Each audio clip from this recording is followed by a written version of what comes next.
Thanks, Stefan, and thanks for the organizers to invite me. Also, of course, thanks to the collaborators, students, and collaborators who did most of the hard work. And just because we don't have coffee and cake during the breaks, I remind you of the plum pudding and marble cake, which are, of course, also kind of end members of Mantle structure.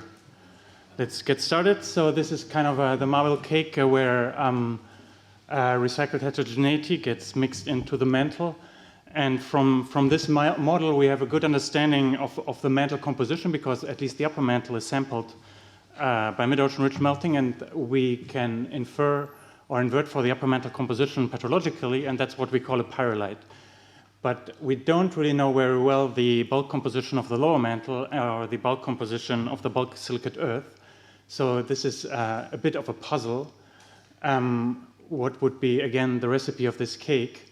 And there are end-member models that have been put forward that the whole mantle, including the lower mantle, is a pyrrolite composition, or maybe in terms at least of the magnesium to silica ratio and other major silicate elements, it's more close to a chondrite, because a chondrite is a building block of the solar system, and it's kind of a bit odd that the mantle composition is quite far away in terms of, for example, magnesium to silica ratio from the chondrite composition. So that's one of the major motivations for this talk. The other motivation is this weird boundary that people have been already talking about at 1,000 kilometers depth. So where some slabs go down into the deep mantle and we have whole mantle convection, some other slabs just stop sinking at a weird depth where there's no phase transition. And there are also key geochemical constraints which motivate this study, going back to the question if the whole mantle is well mixed and the upper mantle composition is the same as the lower mantle composition. At least there are some regions in the Earth which preserve to the present day these primordial geochemical ratios. So this is one of these short-lived systems that Dominique has been talking about. And at the Ontong Java Plateau or in Hawaii and Samoa, there is some indication that even in the present-day mantle, there must be a reservoir somewhere, we don't know where and we don't know how big, that is primordial. And one of these models that can explain the survival of primordial heterogeneity is the kind of plum pudding or blob model. So somewhere in the Earth mantle, there is preservation of really old material that is maybe even older than the moon-forming giant impact. But yeah, we really don't know where. Paul showed this slide. There are different cartoons that have been put forward, and some of them can be ruled out, like this one, like stratified convection, but we don't really know to distinguish between all of these conceptual models. First of all, how do we create this type of primordial heterogeneity? So while this, for example, this tungsten isotopic system was still alive in the first 50 million years of solar system or evolution, there has to be some differentiation event. Well, there's core formation, but there is also, for example, magma ocean crystallization. And when you crystallize the magma ocean, then actually the liquidous phase in the lower mantle has a magnesium to silica ratio of 1. So this is Bridgmanite. Magnesium-rich Bridgmanite will be the first phase of a wide compositional pressure and temperature range to crystallize from the basal magma ocean. We've also heard from Paul that presumably, and Stefan has been working on this, there was a basal magma ocean, and either by fractional crystallization or by batch crystallization, you would form the first solids in the middle. This would still be Bridgmanite, but depending if you do batch crystallization or fractional crystallization, the degrees of crystallization are different. So here you make a mushy mantle and then you compact it. In this case, you will get a more iron-rich basal magma ocean, but also more iron-rich, so denser cumulates. And this will become important later on. So the magma ocean cumulates are variably dense depending on the formation scenario you might consider for the basal magma ocean. So the outline of this talk, after this short introduction, is how can this compositional heterogeneity be sustained over, that is formed in the early Earth, but it's also formed throughout Earth history, how can it be sustained in the convecting mantle? And there are two kind of dynamic scenarios that we'll be talking about. One is what I call unmixing, and this is related to the marble cake mantle. And the other one is related to compositional heterogeneity, and that is how you preserve the blobs in the convecting mantle. And then, of course, we want to compare this to observation and test these kind of models. So let's talk about unmixing first. So this is just, a first order compositional, thermochemical mantle convection model, and we've seen some of these. Here you just start with a homogeneous composition in the beginning, and all the heterogeneity is introduced at subduction zones. So blue is basalt, and blue is Harzburgite, red is basaltic lithology. And these lithologies have a different density profiles. So basalt tends to sink to the base of the mantle because it's denser than the other, than Harzburgite or pyrrolite, which is like a mixture of the two materials. Throughout the mantle, except for this density crossover region just below the 660 discontinuity. So here basalt becomes buoyant, and that explains why basalt tends to accumulate just above the 660, where it's basically sitting like an iceberg. So like a basaltic blob would be sitting like an iceberg near the 660 in these models. But eventually it would sink to the lowermost mantle. Maybe it's entrained by a slab or something like that. And yeah, that's the marble cake here in the mid-mantle. So Jun, he just finished his PhD, and he took these kind of models to the next level, varying several parameters like the viscosity profile, which is uncertain, as we've seen. And in his models already after 500 million years or 1 billion years, this kind of basalt-rich reservoir is established in the lower mantle transition zone. And just beneath the 660, there's actually a complementary Harzburgite enriched reservoir.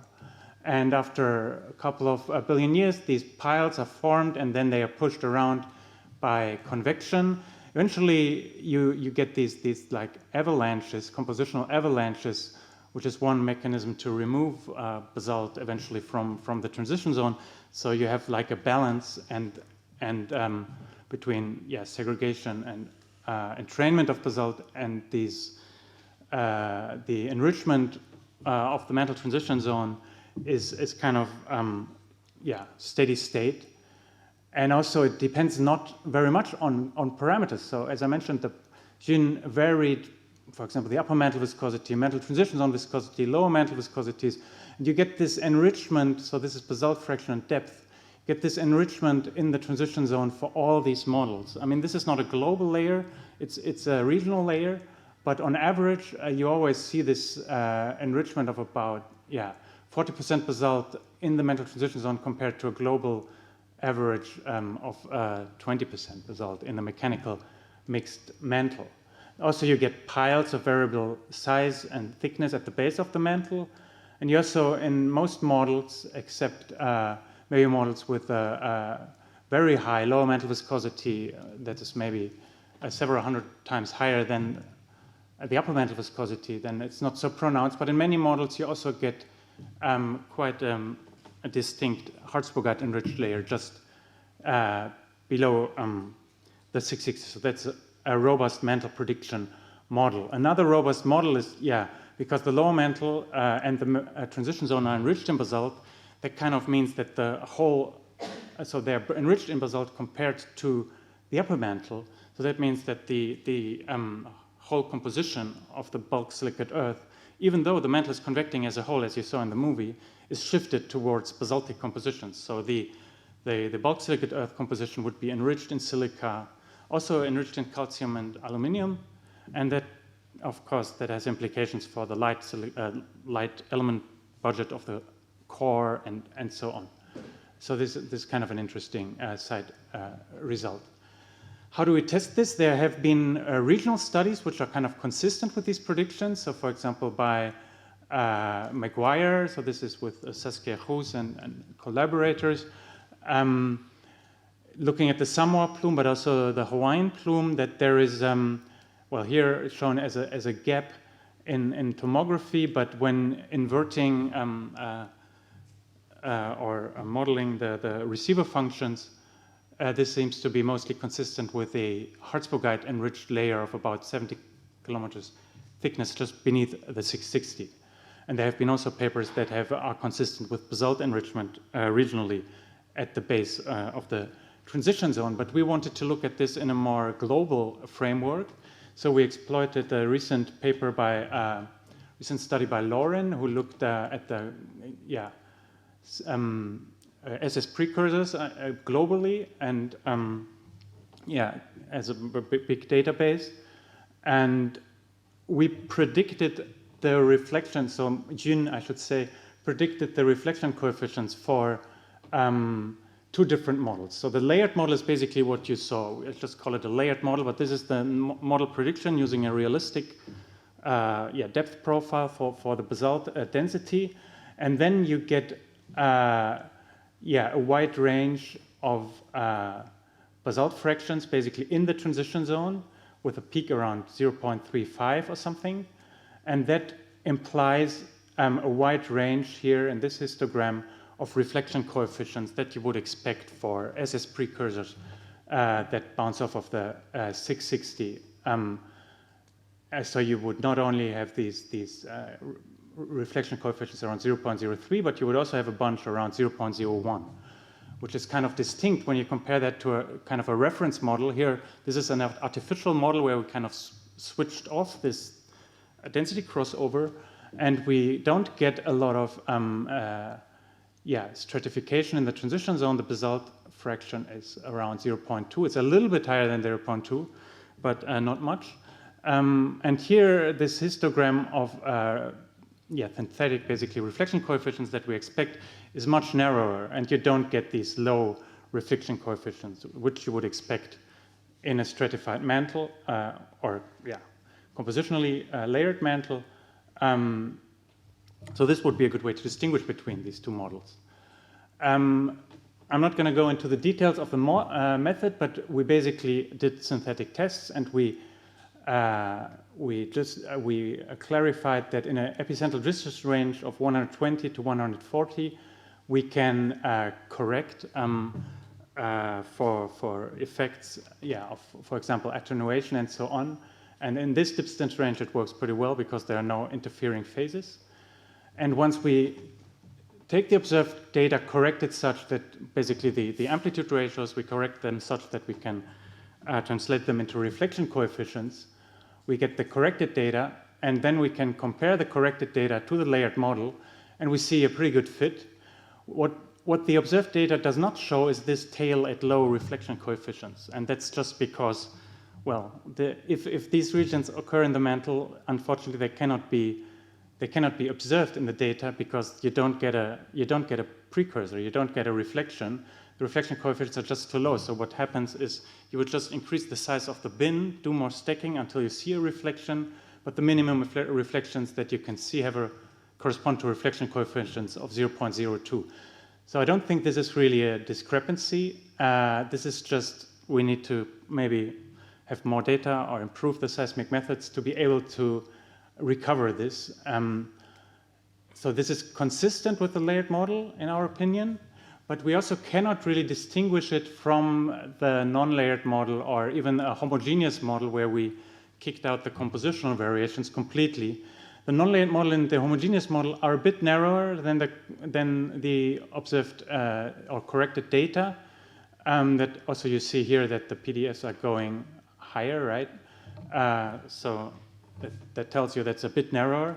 Don't worry about it shifted left or right. This is there are some uncertainties in the correction, so maybe we've just undercorrected or overcorrected the data.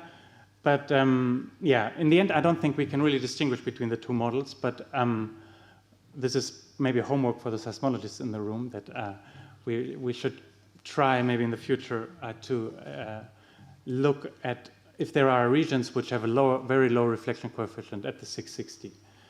And of course, I'm interested to get your comments. And now let me move on to the second part, so the effects of compositional rheology in the lower mantle. And this is mostly again motivated by the question whether there's chondritic material in the lower mantle, and chondritic or bridge magnetic material with a magnesium to silica ratio of around 1 would be much more, up to a factor of 1,000, much more viscous than pyrolytic material in the lower mantle, particularly if you have this interconnected weak layering. So once the ferropericlase interconnects, you would expect pyrolytic material to be much less viscous than chondritic material. And this would be a kind of, or I can show on the next slide, which is a model with a viscosity contrast of about 100 between these two different materials. So if you, this is the initial condition with bridge magnetic material in the lower mantle and pyrolite in the upper mantle. And at some point you get a compositional overturn. The temperature composition, so composition is here with 3 different compositions: primordial material in red, Harzburgite in whitish beige colors, and basalt in blue. So then you get a whole mantle convection with subduction, but most of the upwellings and downwellings are accommodated around these primordial intrinsically viscous blobs. And they are also pushing around these blobs, like for example the slabs. And blobs of intermediate size can be preserved over several billions of years in these models. These are models with plate tectonic behavior. And if you look at the final radial profiles, you see that a lot of primordial material is preserved in the mid-mantle, and you also have basaltic material being preserved in piles here at the bottom, and also, again, in the mantle transition zone. So we can basically have, a hybrid model between the plum pudding with these blobs and the marble cake. And at the same time, we can also get these piles, which also Karin showed, are required to explain the LLSVPs, at least intermediate-sized piles.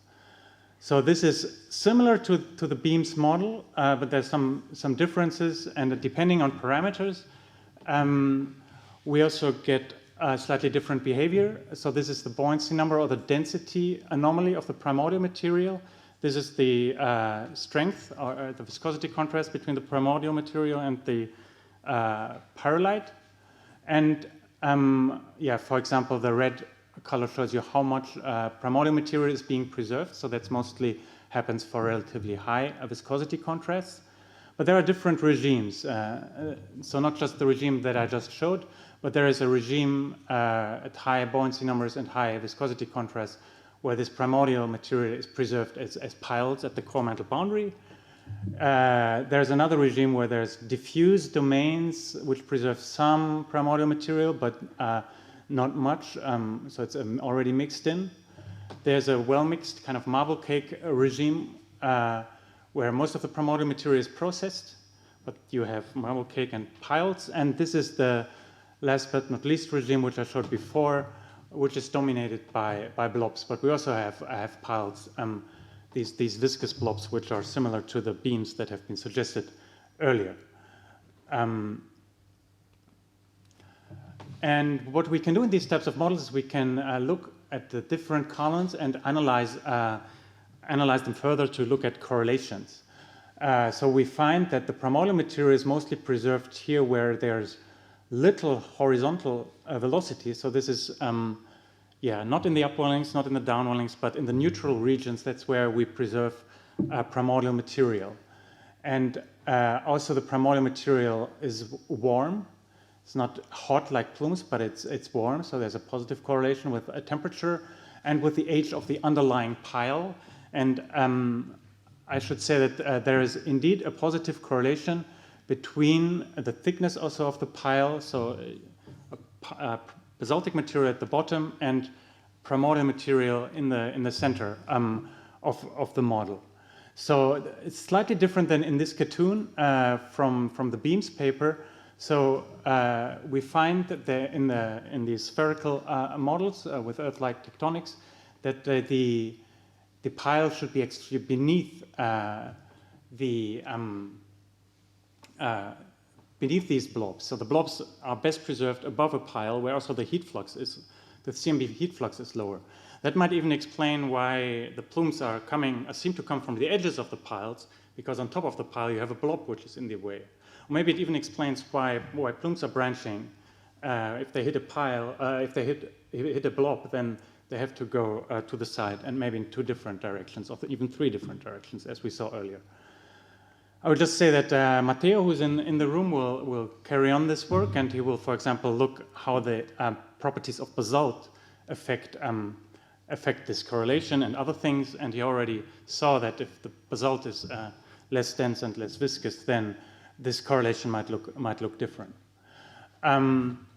I will skip these slides about geochemistry. Sorry for the geochemists in the room. But we can compare these predictions to geochemical and geophysical observations. So if you have blobs in the mantle, then this might explain why some slabs are stagnating at 1,000 kilometers depth, because they're just hitting intrinsically viscous blob.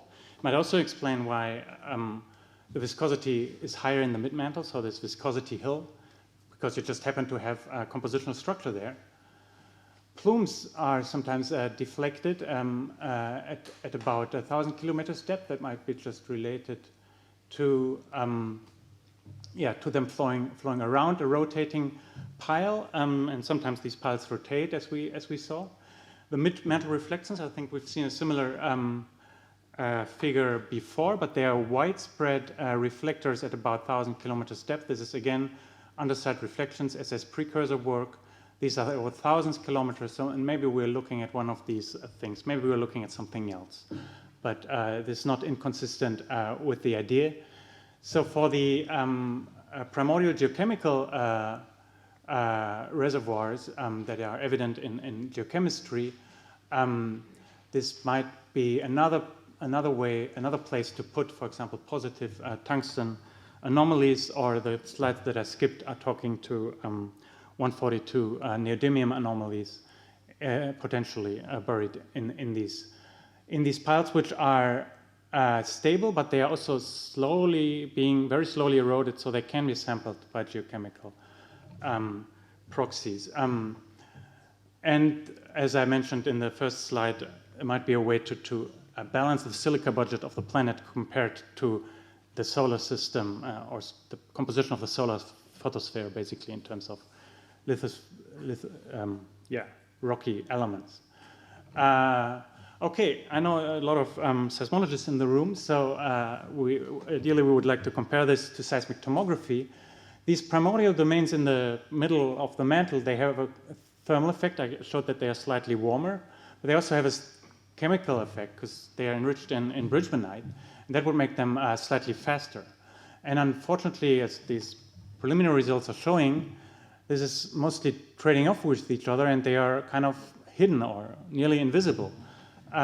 So we don't necessarily expect to see them, so it's not inconsistent with what we currently see. But of course, we cannot, unfortunately, really distinguish between a well-mixed model and a model with blobs. And again, Matteo will look at this further in his second part of his PhD. He will use XSM or something similar to propagate